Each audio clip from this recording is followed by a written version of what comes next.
முருக பக்தர்களாகிய என் நண்பர்கள் அனைவருக்கும் வணக்கம்.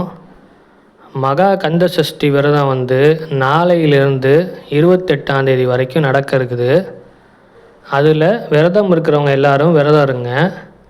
இதில் என்ன அப்படின்னா, சிலருக்கு விரத முறையை பற்றி தெரியல, ஒரே குழப்பமாக இருக்குன்றாங்க. அதாவது 3 வேளை சாப்பிடாம உங்களால் விரதம் இருக்க முடியும் அப்படிங்கிறவங்க 3 வேளை சாப்பிடாம விரதம் இருங்க. 2 வேளை மட்டும்தான் என்னால் சாப்பிடாம விரதம் இருக்க முடியும் அப்படிங்கிறவங்க அந்த முறையை கடைப்பிடிங்க. 1 வேளை மட்டும்தான் என்னால் சாப்பிடாம விரதம் இருக்க முடியும் அப்படிங்கிறவங்க 1 வேளை மட்டும் சாப்பிடாம விரதம் இருங்க. என்னால் சாப்பிடாமல் இருந்தால் மயக்கம் வந்துடும் அப்படிங்கிறவங்க தயவு செஞ்சு சாப்பிட்டுட்டே விரதம் இருங்க. அதாவது மனசார முருகனை உங்களால் எவ்வளோ நேரம் நினைக்க முடியுமோ அவ்வளோ நேரம் நினைங்க. முடிஞ்சால் விரதம் இருக்கிறவங்க திருப்புகழ் இந்த மாதிரியான விஷயங்கள் படிக்க முடிஞ்சால் படிங்க.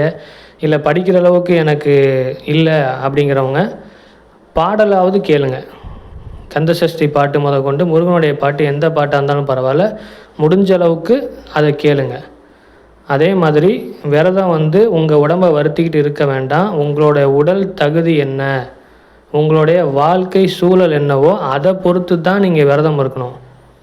மற்றவங்கள பார்த்து நீங்கள் அவங்க 3 வேளை இருக்கிறாங்க, நீங்கள் இருக்கக்கூடாது. உங்கள் உடல்நலத்தை நீங்கள் தான் பார்த்துக்கணும். மனசார முருகனை வேண்டினா போதும். 22 அக்டோபர் 2025லேருந்து 28 அக்டோபர் 2025 வரைக்கும் விரதம் இருக்குது. அதாவது மகா கந்தசஷ்டி விரதம் இருக்குது.